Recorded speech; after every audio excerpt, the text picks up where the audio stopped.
તો આપણે માતાજીનો મઠ આવી ગયો છે, હવે દર્શન કરી આવી. તો દહરામાં એમ કેવાય ફાફડી પેલા નહીં બતાવવાની. રામ રામ ને સીતારામ બધાને. માતાજી હોનું સારું કરે ને બધાને હજા નરવા રાખે એવી શુભેચ્છા આપું છું. તો અત્યારે આપણે ફર્સ્ટ ક્લાસ સરસ મજાના તૈયાર થઈ ગયા છીએ, કેમ કે આજે છે આપણે માતાજીના નિવેદ. અને નિવેદ આપણે 12 મહિનામાં એક જ વાર થતા હોય, એટલે એક જ વાર આપણે 12 મહિનામાં માતાજીને જમાડવાના હોય. એટલે જો સરસ મજાના તૈયાર થઈ ગયા છીએ ને આજે મઠે બધા આખું કુટુંબ એમ કેવાય કે ભેગા થશે. જે અમારા ગામમાં બધા ભાઈઓ હોય ઈ અને ફરતા ગામમાં રહેતા હોય અમારો પરિવાર, એ બધા આજે મઠે આવશે. અને પેલા તો બધા માતાજીના દર્શન કરવાના અને માતાજીને જમાડવાના, અને બપોરે અમારે બધાને પ્રસાદી લેવાની. એટલે જો અત્યારે સરસ મજાના તૈયાર થઈ જાય છે, અને ઘરે આપણે અંધાઈને એમ કહેવાય કે અમુકને નાવાનું ને અમુકને તૈયાર થવાનું ને એવું બધું જ આપણે ઘરે અત્યારે હાલે છે. રામ રામ ને સીતારામ ડાયરા. તો અત્યારે મસ્ત એકદમ ફર્સ્ટ ક્લાસ આપણે તો રેડી થઈ ગયા છીએ આજે વેલા કેમ કે માતાજીના મઢે, એટલે કે અમારા મઢે માતાજીના નિવત છે. એટલે આજ તો વેલા જાગી ગયા છીએ અને વેલા તૈયાર થઈ ગયા છીએ. અને હજી શિવાની બેન એક જ બાકી છે. એટલે શિવાની બેન ને જે તો ઘણા બા ને વિહાનભાઈ ને અંકિતાબેન ને બધાને તૈયાર થવાનું બાકી છે. પણ શિવાની બેન છે ને હું તૈયાર થઈ ગયો છું ને એટલે મારે હારે થાય છે. હાલો પપ્પા ભલું કરવા પણ મારે એને ફૂલવાડીને જવાનું છે. હા, પહેલા કપડા વપડા હરખા મૂકવી દેવા, કા હું ધીમે દઈને આમ ગાડી લઈ નીકળી જાઉં. હા, તમે ફૂલવાડી ને વયા જશો. અને આયા છે ને એટલે એને ખબર જ પડી જાય, ગાડી ચાલુ થાય કઈ અવાજ આવે તે એને આમ છે ને રૂમમાં કા મોલ બાજુ હોલ છે ત્યાં લઈ જવી પડે, ગાડીનો અવાજ ન સંભળાય ને એમ.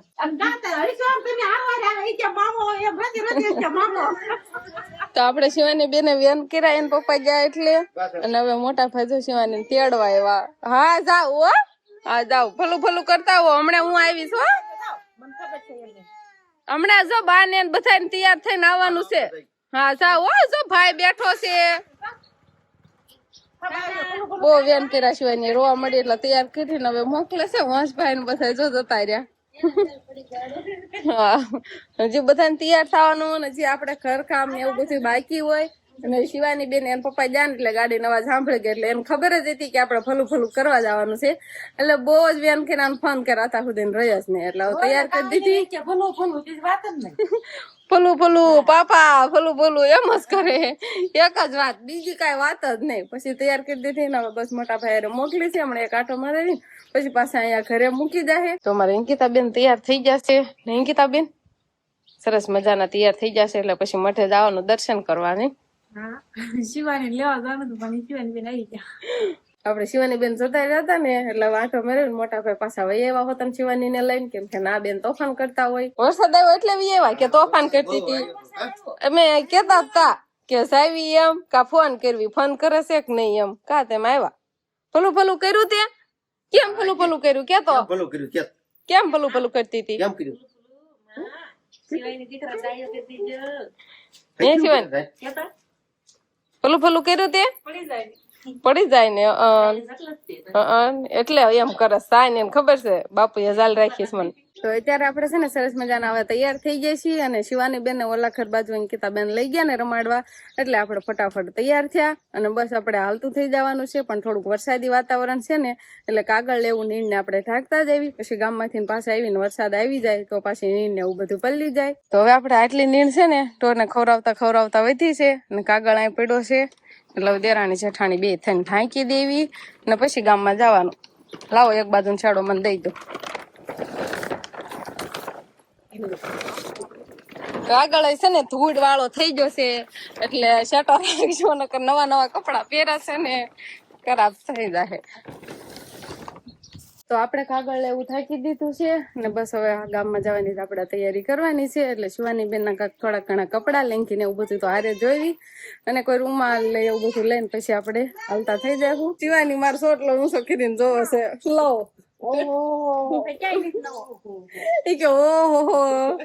અંકિતાબેન બોલવા દો, શું બોલે જોવો તો ખરા. કે ઓહો કેમ જો ઓલું ગોરિયું નાખ્યું છે એટલે કે ઓહો. અને આપડે વિહાનભાઈ પણ તૈયાર થઈ ગયા છે. વિહાનભાઈ કેવડો મોટો સાનલો કરીને તૈયાર થઈ ગયો. અને એનો દાંત આવ્યો. વિહાન ને કેવા દાંત આવે તો બાને કે હાલો હવે હાલો જવાનું છે ને મોઢે. હાલો વિહાનભાઈ ની સાંજે આવ્યા હતા ને અંકિતા બેને જો શિવાની થેલી લઈ લીધી છે ને ઈ પણ તો તૈયાર જ છે કે ચલો હવે ચલો હાલો મસ્તના મમ્મી પણ તૈયાર થઈ ગયા છે ઘડીક ઘરમાં જાય છે અને આવે છે એટલે બધું સાંટા કોકો ખરવા મળ્યા છે ને એટલે પછી કપડા ને એવું બધું બારું પડ્યું હોય બધું મૂકતું જવાનું હોય એવું હોય હવ તો હવે બધા ધીમે ધીમે હાલતા થઈ ગયા છે અને આપણે જ છેલ્લે બાકી રહી ગયા છીએ શિવાની બેન ને બસ થાય અને આપણે શિવાની બેન ની થેલી અહીં પડી રહી હતી ને એટલે પાછા આવ્યા તો આપણે માતાજી નો મઠ આવી ગયો છે હવે દર્શન કરી આવી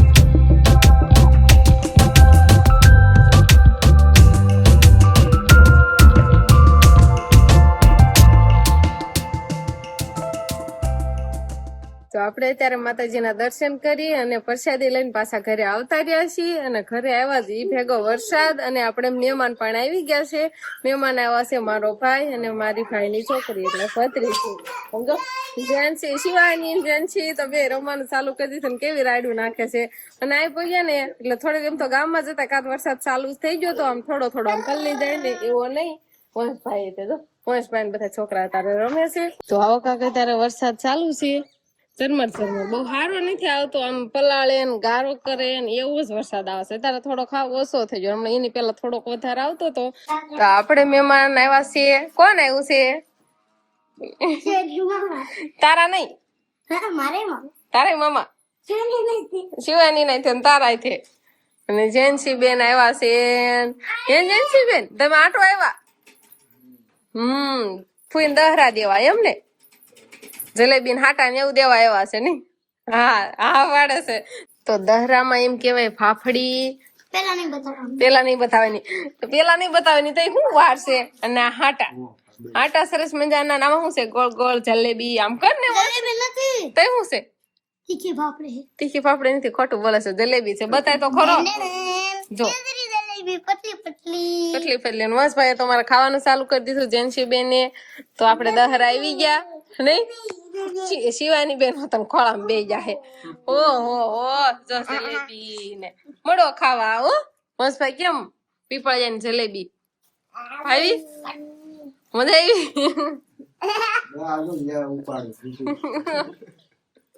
અંકલ તો શિવાની તને ભાવી શિવાની ને ભાવી આપડે તો મઠેથી પ્રસાદી ખાઈને જ આવ્યા હતા પણ અહીં આવ્યા એટલે થોડું ખાટામ જલેબી ને એવું બધું સાખી લીધું છે અને આ બાજુ વિહાનભાઈ ની પણ આવતા રહ્યા વંશભાઈ હંધાઈ નહીં વંશ વિહાન તને ભાઈ બોન તો રમે છે એટલે ઢોરમાં હવે રણકવાનું ચાલુ કરી દીધું છે એટલે આપણે પાણી બાણી પાવાનું હોય તો પાઈ દેવી દેખાડી જોવી આવાના બહુ પીવે તો નહીં પણ થોડુંક આપણે દેખાડવું તો પડે તરસ્યા હોય તો પીવી તો હઈ તો ગરમ પાણી નાખ્યું છે પણ લાગતી નથી તરસી હોય એમ તો પીવા નથી આવતી ગરમ પાણી નાખ્યું નહીં પીવું હોય રણકે છે પણ પાણી નથી પીવું શિવાની બેન જાગી ગયા છે અને શિવાની ના મામા ની જતા રહ્યા નહીં શિવાની મામા ક્યાં ગયા મામા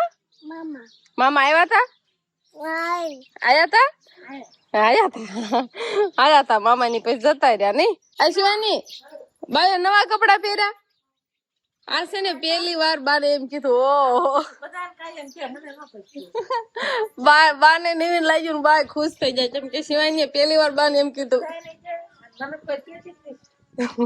તમે હબદાર નવા પહેરો ને એટલે નો કે તમને તો અમારી શિવાની બેન છે ને બધા નવા કપડા પહેરે ને તો હમ થાય ને એમ કે હો પણ બાએ તો છે ને હબદાર ક્યારેક ઓછા જ નવા કપડા પહેરેલા હોય બસ ક્યારેક આવું કાક હોય ને ત્યારે જ પહેરે એટલે આજે આપણે માતાજીના નિવાદ હતા ને એટલે બાએ પણ નવા પહેર્યા હતા એટલે શિવાની એમ કીધું બાને ટાટા શિવાની છે ને અમારે વ્લોગ બનાવવા મળી છે. આ બાજુ પકડા, હા આ બાજુ હાલ બોલ, હવે બોલ પકડ. અમારી શિવાની બેન ને વ્લોગ બનાવવાનો હવે બહુ શોખ થવા મળ્યો છે, કેમ કે અમને જોતી હોય ને એટલે હવે ઈ અત્યારે ફોન હાથમાં આવી જાય એટલે આમ ફોન રાખે અને બોલે. ઈ હું બોલે ને ઈ તો કઈ સમજાય જ નહીં, થોડું ઘણું સમજાય, નકર હજુ ઈ બોલે ને ઈ કઈ આપણને બહુ સમજાતું નથી. અને અત્યારે શિવાની બેન ને છે ને બાર રમાડવા લઈ ગયા છે અને આપણે હવે ફટાફટ વાળું પાણીનું તૈયાર કરવાનું છે. બાળું કરી લેવી અને પછી આપણે જવાનું છે ગામમાં. અને અત્યારે આપણે સરસ મજાના મરચા સુધાર્યા છે, એટલે શાક નથી બનાવવાનું આજે. આપણે આ ખાટિયા મરચા છે ને આને તળવાના છે. એટલે અમારે અંકિતાબેન છે ને અમારી ભેગા હવે નથી રહેતા. મોટા બાપુના દીકરા છે ને અમારા જેઠ થાય છે, મોટા ભાઈના ઘરે રહેવા વૈયાવા છે અને એની ભેગા રહેવાના છે. એટલે અત્યારે જો ને એને વાળું પાણીનું ને એવું બધું તૈયાર કરવા માંડ્યા છે. મને કાંઈ તો ઘરે કોઈ દિન રોટલા નથી બનાવ્યા અને હવે મોટા ભાઈને ભેગા વૈયાવા તો રોટલા બનાવવા માંડ્યા. રોવે છે શું? મોકલી દીધા એટલે રોવા માંડ્યા, એટલે રોકાણ આવવા માંડ્યું. આવડાઈ ગયા. હારા બને છે બનાવવું? તમારે જેમ કરવું બનાવું. શિવાની બેન તો બા લઈ ગયા છે તો રોટલી છે ને હવે હું બનાવું. અંકિતા બેન છે ને બહુ હારા ન બને. અને અંકિતા બેન છે ને અહીંયા રહેવા નથી આવ્યા, પણ મારા જેઠાણી ને ઢોરમાલનું કામ છે ને વાડીએ હતું, એટલે એ ઢોરમાલ વાડીએ બાંધ્યા હોય એટલે ઢોરમાલનું કરવા જશે, કોઈ દોવા ને એવું બધું. એટલે અંકિતાબેન નવરા હતા ને એટલે કે હું તમને રોટલી ને એવું બનાવી દઉં. એટલે બધાને એમ થાય કે અંકિતાબેન હાચુકલા અહીંયા આવી આવ્યા છે તો અહીંયા રહેવા નથી આવ્યા. નહીં વહી આવજો એમ જ કહેજો. અંકિતાબેન એવું કહેશે કે વહી આવી જાય એમ જ કહેજો કે એવું કાંઈ નથી. તો હાલો આપણે ફટાફટ છે ને અહીંયા થોડીક રોટલી બનાવી નાખી અને પછી આપણે ઘરે જઈને બનાવવાની છે અને પછી જવાનું હોય પાછું ગામમાં. તો બસ હવે આજનો દિવસ કાંક આપણે આવો રહ્યો. તો આ સાથે જ હવે આજનો બ્લોગ આપણે અહીંયા પૂરો કરશું. તો વિડીયો તમને કેવો લાગ્યો કમેન્ટમાં જરૂર કહેજો. અને જો પસંદ જ આવ્યો હોય તો લાઈક કરજો, શેર કરજો અને ચેનલમાં નવા હોય તો ચેનલને સબસ્ક્રાઈબ કરી લેજો. તો ફરી પાછા મળશું આપણે નવા બ્લોગમાં. તો બાય બાય.